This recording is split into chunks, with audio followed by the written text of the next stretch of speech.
welcome back to another Skewb tutorial. Today I'm going to be teaching you how to solve this Skewb. As always, before we get started, be sure to mix it up.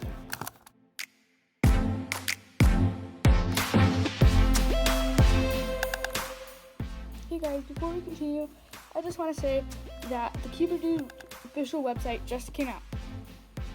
I'll put a link in the description and you can go there if you want. And if you actually go there, then you can watch all of our videos and buy some merchandise from us. Now, back to our video. Okay, now that we have our Skewb thoroughly mixed up, what we're going to do is this. First, we're going to solve all the corners on the bottom layer to get them in the right spot, all around the white.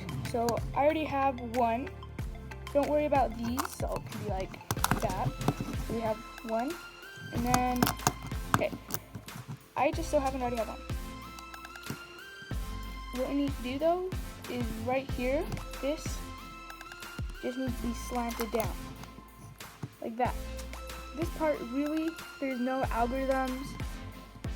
In fact, there's only one algorithm you have to learn to solve the Skewb in total. But for this, you can't, there's nothing to learn, and you just have to figure this out on your own. But it's something you should know. If it's on the top, there's the white corner on the top, you bring it down, it won't line up.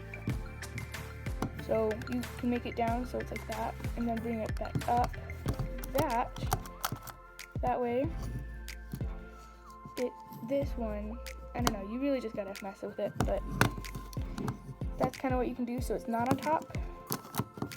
And then also, if you ever get it so it's like that, and you need to be on top, what you're gonna do is just keep this on the right hand side if you want it to flip like that. So this opposite way you want it to flip. So if you want it to flip like that, keep it there. So you do this. You go down, over, up, over.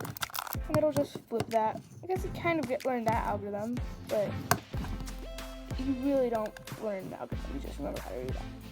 Okay? That, and now it's going facing the left side, so we do same but backwards. Down, over, up, over. And then you have the white side solved with all the corners in the right place. You know they're in the right place because these two sides are the same color. Okay, and then now we're going to be getting the top corners. So there's two different ways it can be. It can be where there's two yellows, or there could also be a way where there's two yellows like that, diagonal. If they're diagonal, then what you're going to want to do is make it so one of the diagonal ones are facing your left side, left bottom. And then this is where we do the one algorithm that we learned first, okay?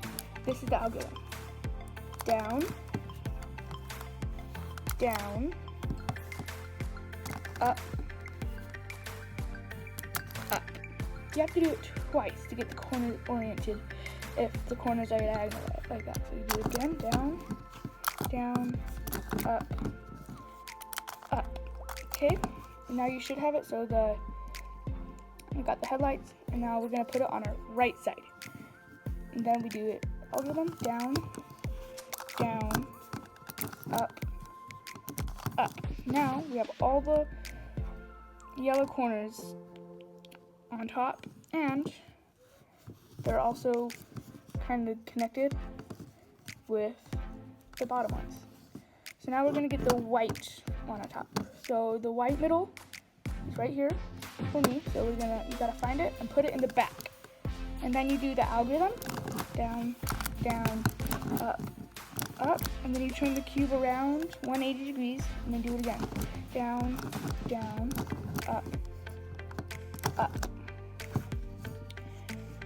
Now we're gonna get all the centers in the right spot. There's 3 and sometimes even 4 that we just have to twist. So what we do, there's sometimes, not always, a solved side. If there is, then we're going to put that on the bottom. If there isn't, and just don't worry about that. And then we have to find a middle that's opposites with the corners. We know they're opposites because, like we learned in the orientation video, or the notation video, they have to be similar. So orange and red, they're opposite because they're on opposite sides of the triptych. So then we do the algorithm: down, down, up, up, and then we turn it around, and then do it again: down, down, up, up. Now, depending whether or not you have a solved side on the bottom or not, you'll have to do this 2 times. Well, thanks for watching, and congratulations, you have learned how to solve the Skewb cube.